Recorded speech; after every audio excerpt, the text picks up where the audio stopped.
अब बड़े वकील हैं और संवैधानिक पदों पर हैं, उनको ऐसा हमको लगता है बयान नहीं देना चाहिए। पहले भी भ्रष्टाचार होता था, सब छुप जाते थे, संरक्षण प्राप्त थे। अभी हमारे समय में छप भी रहे हैं और सज़ा भी मिल रही है।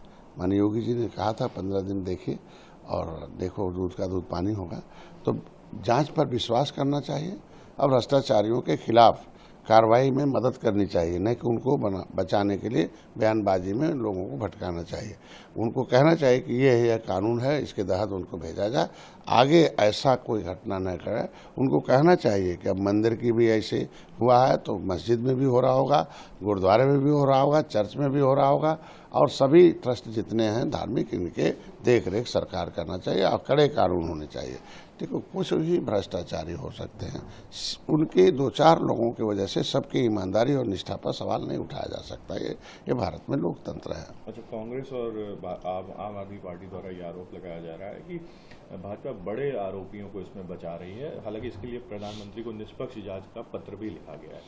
देखिए, जांच जब क्लोज हो जाए फाइल, तब जांच में प्रक्रिया होती है। बिना एविडेंस के किसी को आरोपित नहीं किया जा सकता। भारत में दिया हुआ है, निष्ठावान ईमानदार लोगों को जो है फंस न जाए, उसके लिए समय और जांच की व्यवस्था दी गई है।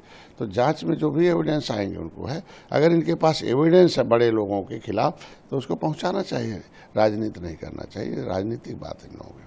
उत्तर प्रदेश के डिप्टी सीएम केशव प्रसाद मौर्य ने चंपत राय का समर्थन किया। उन्होंने कहा कि वो बहुत जमीनी संघर्षी रहे हैं राम मंदिर के प्रति और उनके खिलाफ ऐसा आरोप लगाना बेबुनियाद। देखिए, मैं पहले दिन से कहता हूँ, किसी भी व्यवस्था में कुछ ही लोग नियत बदल जाए, कब नियत किसकी बदल जाए, कब वो भ्रष्टाचारी हो जाए, कब अपराधी हो जाए, कब वो व्यभिचारी हो जाए, कब वो षड्यंत्रकारी हो जाए, एक मतलब कब हो जाए इसका कोई ठिकाना नहीं। लेकिन 2-4 के हो जाने से सभी की निष्ठा और सबके ईमानदारी पर आप प्रश्न नहीं लगा सकते। तो मैंने पहले बताया। अच्छा, अखिलेश यादव हैं, उनका ये कहना है कि भाजपा वोट चोरों की पार्टी है, डोनेशन की पार्टी है। अब भाजपा को न वोट मिलेगा, न चंदा मिलेगा और अब वो 27 में जाने वाली है। इससे पहले क्या करते थे, उनसे पूछा जाना चाहिए कि जब कन्नौज में उपचुनाव था, ये तो पर्चे नहीं भरने दे रहे थे, कैसे होता था लोगों को आप समझ सकते हो। तो आज के दिन में सभी लोग चुनाव लड़ते हैं, सभी लोग वोट लेते हैं, सब लोग वोट डालते हैं। हमको लगता है आज के दिन में जो व्यवस्था है कि लोगों की जनता जनार्दन है, जनता के बीच में जाके उसे जागरूक करें, और जनता ही जज है, जनता फैसला ले रही है।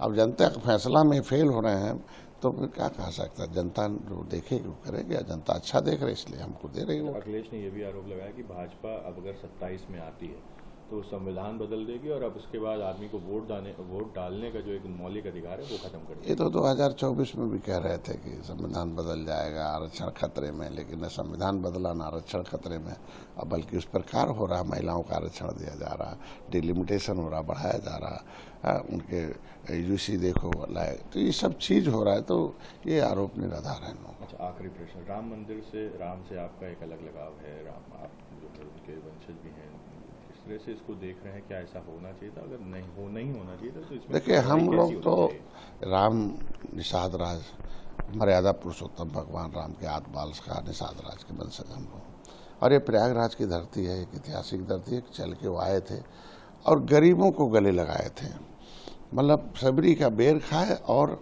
सुग्रीव को गले लगाए और दुख देने वाले रावण को खत्म किया। ये व्यवस्था दी गई और दोबारा आए तो 14 वर्ष, ये संस्कृति है भारत की कि औरंगजेब बाप को जेल में बंद करता, भाई का गर्दन काटता गद्दी के लिए, लेकिन यहाँ 14 साल भरत खड़ाऊ रखते हैं।